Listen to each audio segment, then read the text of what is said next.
ang issue tungkol sa labanan sa husgado ni na Congressman Albi Benitez at Mrs. Nikki. Kailan naman daw magsasalita ang tao, ang personalidad na nakaladkad ang pangalan sa isyung ito na si Ivana Alawi. Dapat magagalit ang tao kay Ivana dahil siya pala yung third wheel dito sa kwentong ito. Pero bakit po ganon? Kakampi niya ang masa. Kakampi niya ang publiko. Kasi si Mayor Javi Benitez ay nag-text po sa akin. Ang sabi po niya, ito po i-quote ko, okay. So tuloy-tuloy na gold digger ang nanay ko? Ganon po ba? Katulad nga ng sinabi ko sa kanya, bantayan mo ang talas ng dila mo. Kasi hindi tama. Marami na akong pinalusot yan Marami siyang sinasabi na may mga double meaning. Kaya wala kang dapat pagbintangan na kahit sino. Kami, bashers, netizens, social media practitioners, wala.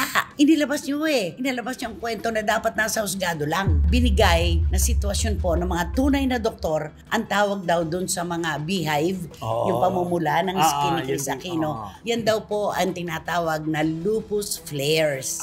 Ayan, dahil sa AI. At kailangan niya ng sariwang hangin. At ito ang dahilan kung bakit siya ay nakatira ngayon sa isang beachfront.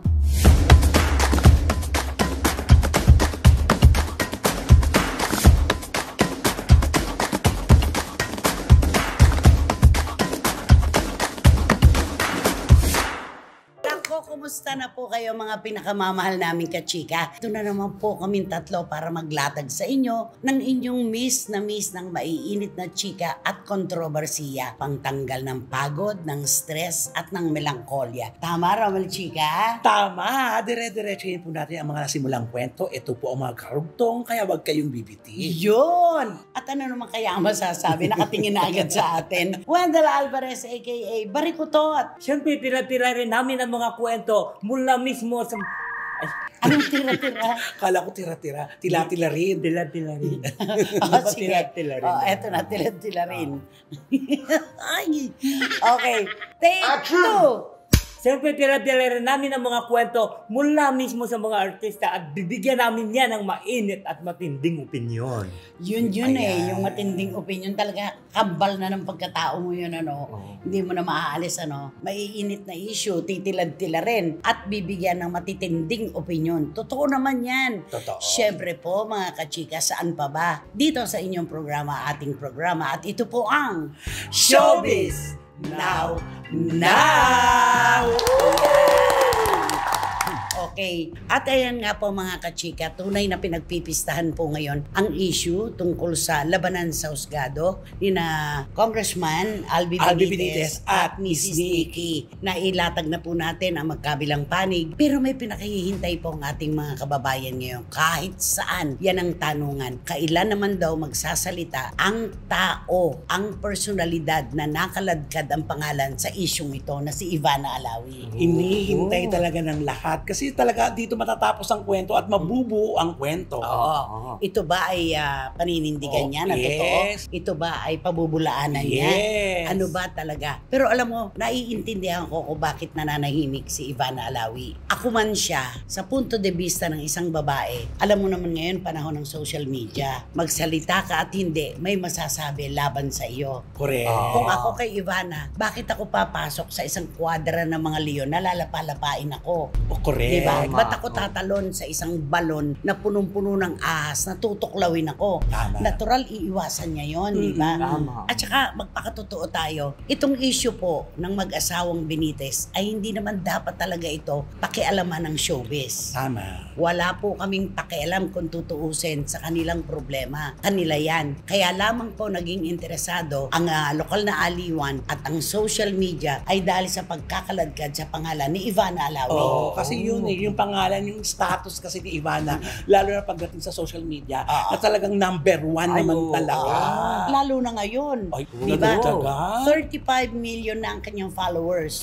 IG, sa FB at YouTube. At saka yun sa ex niya.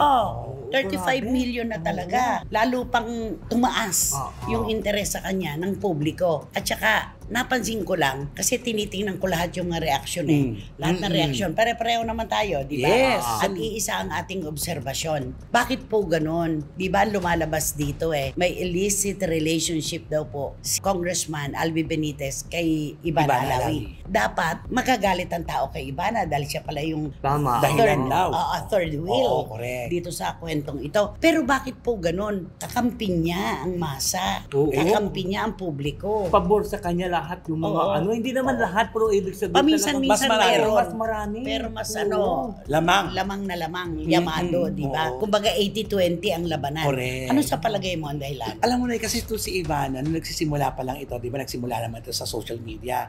Nagtanim kasi ito ng magandang imahe sa mga tao. Nilibang niya lahat ng mga taong nalulungkot dahil sa video niya. Tapos kumilos pa siya, namigay siya ng tulong, lumapit siya sa masa, talagang nagpakilala siya. Actually, di siya nagpakilala na siya tumutulong. Incognito nga diba? Talaga. Doon, nagtanim talaga siya ng magandang pangalan sa mga mamamayan, lalo na sa mga subscriber niya. At ako naman bilang isang Pilipino, siguro ang pananaw ng ating mga kababayan, mabait kasi siyang anak at kapatid, matulungin sa kanyang pamilya. Tayo po kasi mga Pilipino talaga, number 1 sa atin yan. Yung pagtulong sa ating pamilya, pinapalakpakan talaga yan. Hindi ba? At saka yung isa pa, yung tahimik siya. Kahit kasi anong chismis na ibinabato sa kanya, katulad yan, di ba, nag-chismis siya with Dan Fernandez. Tahimik siya, hindi rin siya nagsalita. Alam natin na totoo yun. Pero hindi siya yung madaldal na babae na ipangangalandakan sa publiko. Yung kanyang relasyon. Parang ipakita ng tao niya na ito ako, di ba? Nasabihin na ano ako lininda. Parang wala siya, dead man siya. Basta ang ginagawa niya, tulong lang siya ng tulong ang ginagawa niya. Kaganda nga nung puhunan ganun nga ang tingin natin di ba?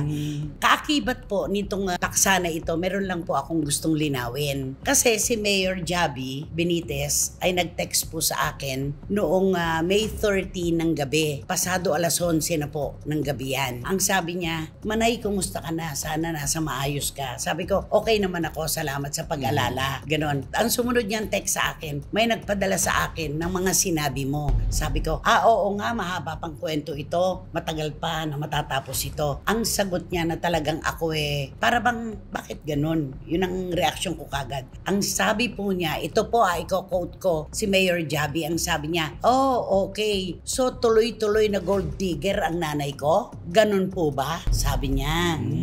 Ang isinagot ko, alam mo, dapat maunawaan mo na kami ay nagkomento, depende lamang sa dokumento na natanggap namin. Nagsalita ang nanay mo ng kanyang naratibo, sumagot ang lawyer ng iyong ama, dun din kami pumikap ng aming opinyon. Wala kaming sariling opinyon dito kung hindi namin pinagbasihan yung magkabilang dokumento ng iyong mga magulang. Kaya nga ang sabi ko, dapat unawain mo yon na okay, ikaw ay nasa panig ng iyong ina. Natural yun, anak ka di ba? At ako nananalamin ako dyan. Marami pong anak na ganyan, na kapag nasa piling ng kanilang ina, natural yung kanilang paniniwala at pagmamahal at simpatya nasa kanilang ina. Wala po tayong pagtatalunan doon. Lagi ko naman ipinagtatanggol itong si Mayor Javi na hindi natin siya masisisi bilang isang anak kung ganun ang kanyang saloobin. Pero dapat ay maintindihan niya na naging interesado lamang ang publiko, ang social media at kami na nasa lokal na aliwan, kami yung mga reporters. Bakit kami humalo at nakisali dito sa kontrobersiyang ito? Dahil kay Ivana Alawi at sa dalawa pang personalidad na sinasabing nagkaroon ng anak, si Congressman Albi. Kaya doon tayo nakapasok.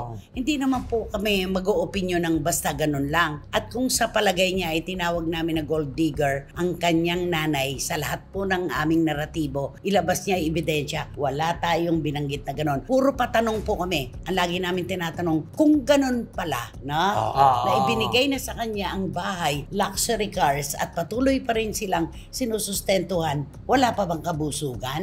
Kaya nga kung minsan, di ba sabi natin, kailangan natin ng pera. Sino po ba ang hindi magkakagusto na ang kanyang buhay ay maaluan? Meron siyang salapi. Pero kapag ganito, isipin mo, 2 bahay, nasa kanyang pangalan. Luxury cars, nasa kanyang pangalan. Sinusustentuhan pa rin. Kahit pahiwalay na sila ng 23 years. Ano pa bang kulang? Di ba? Yun ang mga ano natin, tama, di ba? Ganun ang ating mga tanong. Wala pong salitang gold digger. Wala pong nagbibigay ng insinuasyon na ganun ang aming saloobin. Ngayon, nalungkot lang ako dahil lalaki to eh.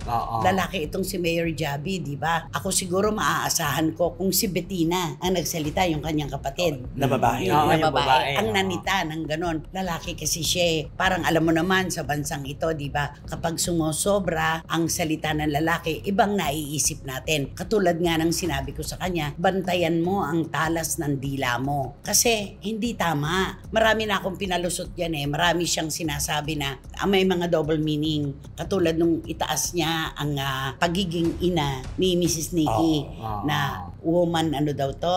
Empowerment. Hindi katulad ng iba naninira ng pamilya. Alam naman natin, wag na tayong magpaka-pretensyoso pa at magmaang-maangan. Alam naman natin si Ivana, yung kanyang pinatutungkulan doon.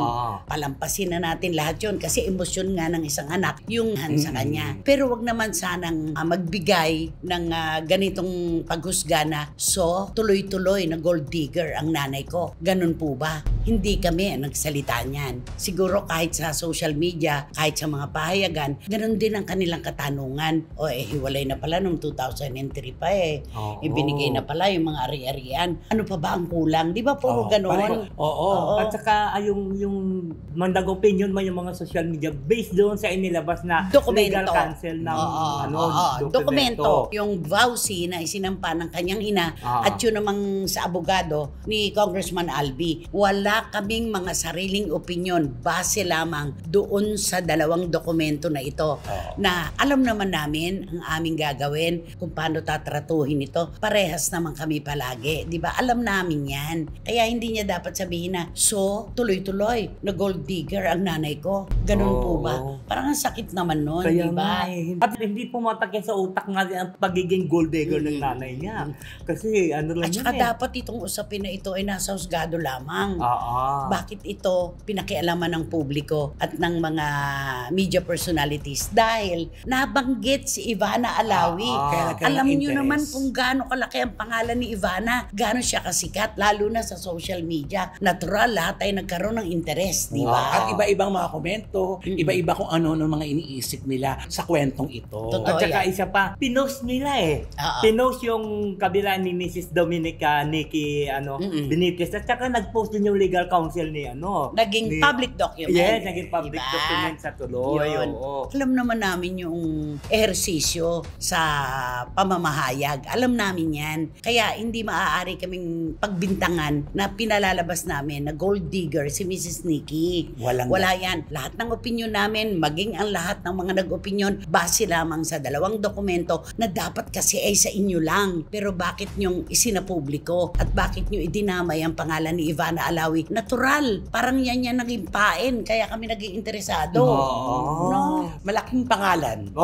Sobrang napakalaki at sikat na sikat sa lahat ng form ng social media. At saka yung dati, chismis lang. Ngayon, pinatunayan nila. Kasi based sa dokumento, ni Mrs. Nikki, based sa dokumento na inilabas niya. Illicit relationship, sabi niya. Siyempre, nag-isip to ng tao, ay, totoo pala itong mga chismis noon, di ba? Kaya hindi parehas yung pagkakasabi ni Mayor Javi na ganyan. Naiintindihan namin ang iyong sitwasyon. Siyempre, tatay at nanay mo ang involved dito, ang sangkot dito. Walang anak na may gusto na magkahiwalay ang kanyang mga magulang. Pero nagsalita na ang iyong ina, nagsalita na ang abogado ng iyong ama, at doon lamang kami bumase. Yun ang naging aming barometro. Kaya wala kang dapat pagbintangan na kahit sino. Kami, bashers, netizens, social media practitioners, wala. Inilabas nyo Inilabas nyo ang kwento na dapat nasa husgado lang. Yun. Nakakalungkot lang, hindi pa naman kami close. Hindi naman kami close ni Mayor Javi. Nakilala ko siya 2-3 taon nang nakararaan nung mag-guest siya sa amin nila Manay Lolit. Take it for a minute. That was the first and last time na nagkita kami. Hindi kami close. Kaya parang napakagaan naman niyang magsalita na, tuloy-tuloy, na gold digger ang nanay ko. Masakit na masakit sa kanya yon. Hindi kami nagsabi, hindi rin ang mga vloggers, walang ganon. Wala talaga. Kaya medyo bantayan mo ang tulis ng iyong dila, ang tabas pati ng iyong dila. Nakakapanakit ka sa pagtatanggol mo sa iyong ina. Dapat yan nasa gitna ka lamang. At kung pumapabor ka man sa ina mo, natural lamang yon, di ba? Kasi kayo ang magkapisan. Pero dapat nalaman mo na 2 dokumento ito na binalanse namin. Hindi kami nag-imbento ng sarili naming opinyon. Ang aming opinyon ay hinalaw namin sa mga dokumento na inilabas ng mga magulang mo. Yun lang yun. Yun lang naman yun. Okay? So, anong aawitin mo? Ako di kakantahan ko na lang sila ng Girl, I've been waiting for you in the long forget me with you. Ano, I've been waiting for you? I've been waiting for you. Yun yung all my life and ever what you do. Kantay mo. 'Cause I've been waiting for you all my life for somebody who Makes me feel the way I feel when I... Hindi ko alam itong kantan to eh. Baby, have you been waiting to? 'Cause I've been waiting for you. Waiting. Sugal naman. I've been waiting for you. Ayan. So malinaw na, may nilinaw na tayo na punto.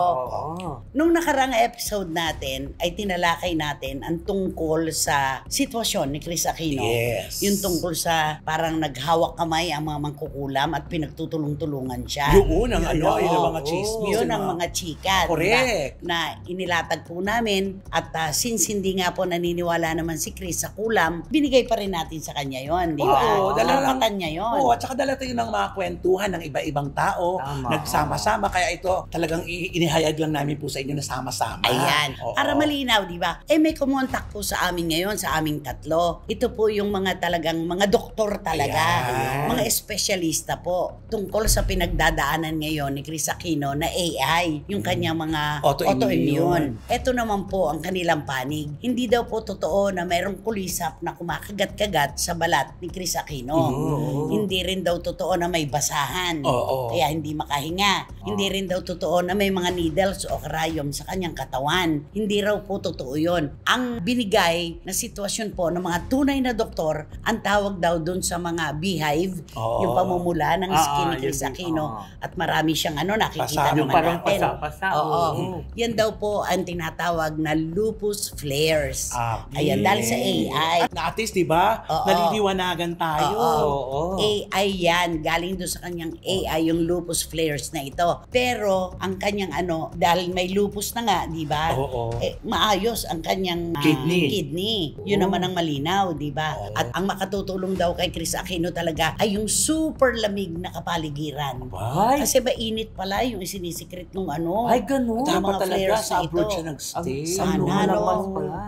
Pero alam mo, kaya ng klima ng Amerika kung ang kailangan talaga ay tunay na malamig na malamig. O siguro may temperature lang na lamig. Oo. Kasi kita mo, ang ginagamit ni Kris Aquino ngayon, 2 malalaking aircon na may mga electric fan pa. Uy, grabe. Oo, kasi nga mainit yung lumalabas, di ba? Kaya kailangan ganun talaga. At kailangan niya ng sariwang hangin. At ito ang dahilan kung bakit siya ay nakatira ngayon sa isang beachfront. Ayan, di ba? Oo nga, kasi gusto yung fresh air, di ba, na umaano sa kanya. Ang ating sinisinggot kasi oxygen.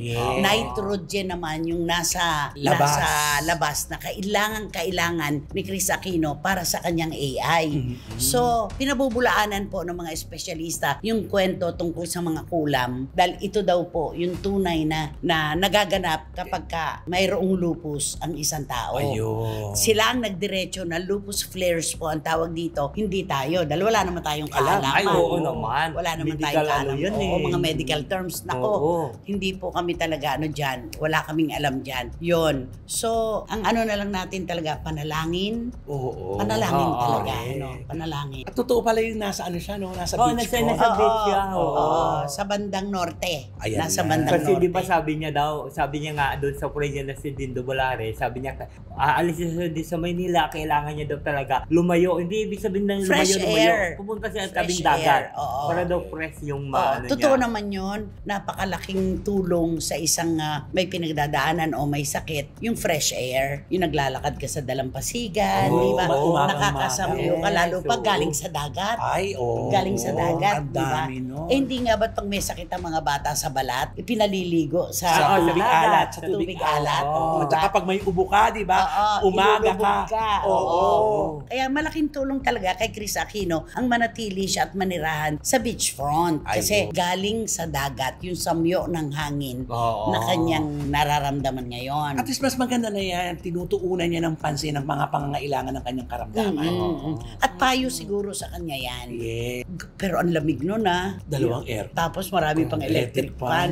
Pero kailangan niya kasing gawin dahil mainit nga yung lumalabas sa kanyang skin. Ay. Dahil dito sa lupus flares na to na tinatawag. Grabe. Yan po yung medical na bahagi. Nung nakaraan namang episode, ang inano naman natin, yung mga superstitious Oo. at saka yung kapaniwalaan Mga na black magic, oo, mga na ganyan. kinukulam, mga ganon. Balanse pa rin ang buhay. Yes. At saka maganda yan, di ba? Kung nabalita natin na hindi totoo, ayan, binago Oo. natin para ma-update kayong At lahat. ibinigay natin ang panig ng mga tunay na nakakaalam ng kanyang pinagdadaanan. Tama. Yung AA kasi, ilan na ba ang AI Ang dami na na. sinasabi niya? Di ba kung minsan umabot na ng 9? Sabi niya, Di ba? Oo. So kailangan talaga, ito ay matunton at malapatan po ng karapat dapat talaga na gamot. Yes. Yan yun, Oo. di ba? Ay, so mahirap talaga yung sakit na lupus na yan, di ba? Pangmayaman na sakit. Pangmayaman.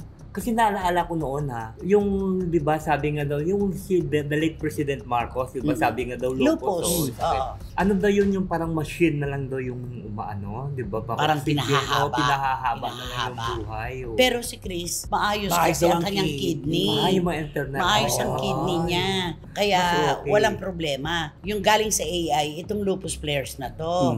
Yan yon. Ay, nako, harinawa na ang lahat ng ito, malaking pera talaga ang kailangan dito sa kanyang sakit. Ano? Correct. Grabe talaga. Kaya panalangin talaga. Oo. Dire-diretso Sabi panalangin. naman ng ating mga kababayan, marami nagsasabi, kasi daw kaya nagkaganito si Chris, kulang daw siya na antibodies. Ayun. Wala daw panlaban sa kanyang katawan. Ayun, oo. Dahil una, anak mayaman, hindi nagdaan sa hirap, hindi niya Naglaro sa labas. Yes.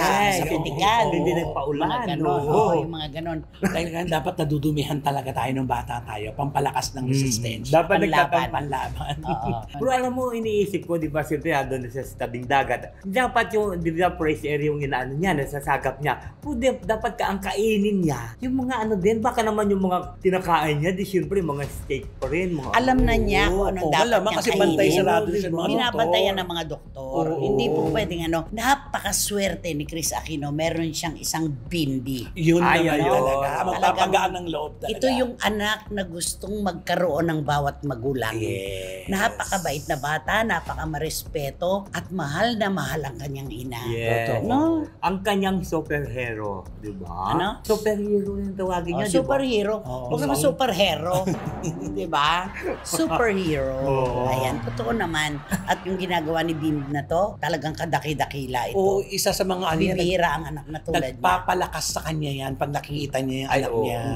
Totoo yan. Kakantahan mo ba si Chris Naku, Aquino? parang siguro magmuni-muni na lang muna siya sa tabing dagat. Kaya ang gagawin natin siguro, ang kailangan niya talaga hanggang ngayon ay panalangin. Panalangin. Oo. Huwag mo nang kantahan. Oo, wag na. Panalangin na lang talaga, di ba? Ipagdasal na lang natin Oo, siya. harinawa na isang araw po ay matagpuan na talaga ang solusyon sa karamdaman ni Chris Aquino ngayon. Oo, at makasama na natin siya ulit. Yes. At makabalik na Oo. ulit siya. Yes. Diba? Yan ang ikatutuwa niya eh.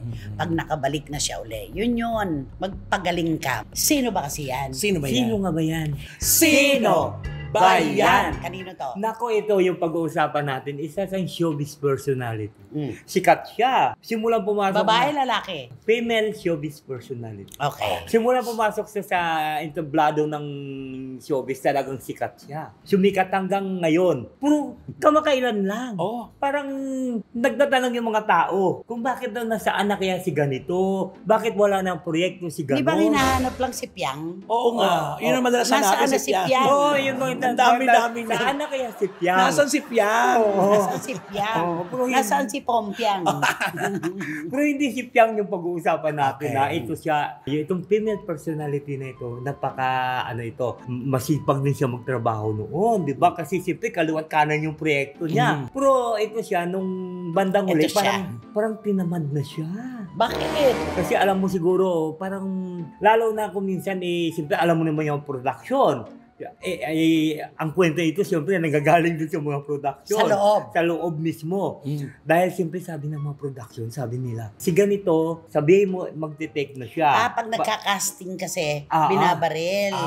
Tinatanggal siya. Oo, Bakit? Pero dahil alam mo, naranasan kasi nila during the taping, nung panahon na yon na mayroon pa siyang proyekto. Oo. Kasi alam mo, pag sinabi ng production, siyempre may PA yun, sabihin ng production na tawagin mo na si ganito.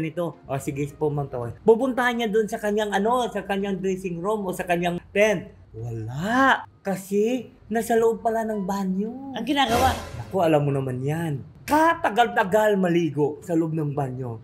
nasa taping naliligo. Sa taping naliligo na hindi alam kung ano yung, puro kung ano pinagagawa-gawa dun sa kakatawan, baka narumihan. Siyempre, pag naligo ka, magtatanggal ka na makeup. Yun. O, siyempre. So, oo. pagka Back to zero. back to the set ka, magme-makeup na naman. Another na Tagal naman. nun. Ay, Diyos ko, ang tagal na. Ay, katulad siyempre, pag maligo siya, siyempre kung ano-anong ginagawa yan dun sa loob ng banyo, di ba, maliligo siya. Palagay natin, mga 2 oras yung maliligo. Ay, Oh, tagal. pagtapos siya, magpapatuyo pa siya ng buhok. Di ba, matagal magpatuyo ng buhok? Tapos papamakeup ulit. Magpapamakeup ulit. Yun. Tenga lahat. Oo, saka ang nag-aantay. Yung production nag-aantay. Siyempre, Cause of delay. lalo na yung director, di siyempre, mabuti na lang hindi mga nagtatara yung mga director, kung ano ibang mga director yun, di ba? Sasabihin niya kagad Ay, niya, nako. ay nako, pagka ganyan yung natin, papalitan yan, di ba? Kunin mo na si ganito, ipalit sa kanya. Ganun. So, ganun. Ilang beses maligo? Nako, kung minsan 2. Oh. Kasi Apat na pagtapos ng oras. taping nito, di may isang eksena, kukunan. Siyempre magpapahinga muna. Pagtapos magpapahinga, ayun na. Ligo na naman. Liligo na naman siya. Tapos Di ba mag-make dapat up na pagka naman. dapat pag nag-report ka, ready ka na. Oo. Wala nang liguan in between. Oo. Di ba? Retouch The na lang cause of dapat. delay ka Retouch dun na lang, eh. eh. Oo.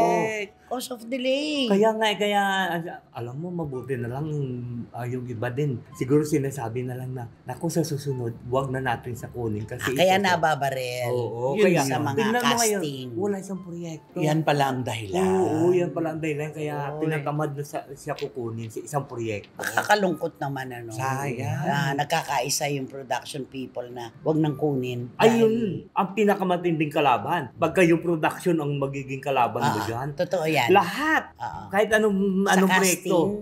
casting at saka tinatanong sila ng mga producers Oo. sino ang magandang ilagay. Naku, wag po yan. Cause of delay po yan. Oo. Tinatagal. Ay, wag po yan. Maarte po yan. Yun ang may isa. Ay, late po yan kung dumating. Iba-ibang artista tinutukoy natin Oo. Naku, napaka-late po dumating yan. Ayaw nila. Binabaril. Kaya nakita mo yung mga artista, makikita mo katatapos ng teleserye, pasok na naman siya sa Meron Pasok na naman sa naman. isa. Kasi oo. ang gaganda daw ng working attitude mo.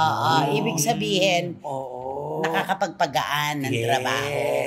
Kasi 'di ba yung mga sa production, paikot-ikot lang yan eh. Oo. Paikot-ikot lang siya sa isang proyekto, nandito sila, dito. Yun ang hindi alam ng mga artista. Na dapat maging mabait kayo sa mga production at Oo. maging professional kayo sa mga Oo, taping. totoo yan. Oo. Kaya kang bonsayin ng mga production people. Oo. No? Totoo. Natural sila yung nagtatrabaho. Ayaw nila na merong ganyan. At saka sila yung mata ng management. Oo, Ay, yan na nga. oo, tama. Yan na nagsasabi. Sila yung nagsasabi Correct. na, ay, wag ho natin kunin, sir o ma'am. Kasi nahihirapan po kami na rendahan yan. Naliligo pala sa set. Naliligo. Di ba? Di ba dapat di ba tama yung sabi mo, pagdating doon sa taping, retouch na lang siya. Tapos Oo. na ang Totoo. At saka pumunta na lang siya doon, nandun mo yung makeup artist. O bakit naman maliligo pa siya? Kaloka naman na ito. Napaka-vain naman ito. Kaya nga. Naku, ano kaya masasabi ni Wating-Wating niya ng Lon? Ay, naku, I'm sure bububula na naman si Wating-Wating dyan. Magagalit na Ano naman siya. bang Tsaka si literal? Tita Ace. Ay, oo, I'm sure. Tita Ace. Ano bang, pang ilan bang litra ng pangalan ni Wating-Wating? Dulo. Dulo. Sa dulo. Oo. Si Tita Asia. A ba siya? A Ay, siya. unang letra. Ay, unang litra. Unang letras Tita Ace, Oo. tapos si Wating-Wating nasa dulo. Nasa dulo. Oh, bakit? Ano ba ang clue mo? Nasa unang litra. At saka, At saka pangalawa. Wala sa dulo. Sinabi niyo.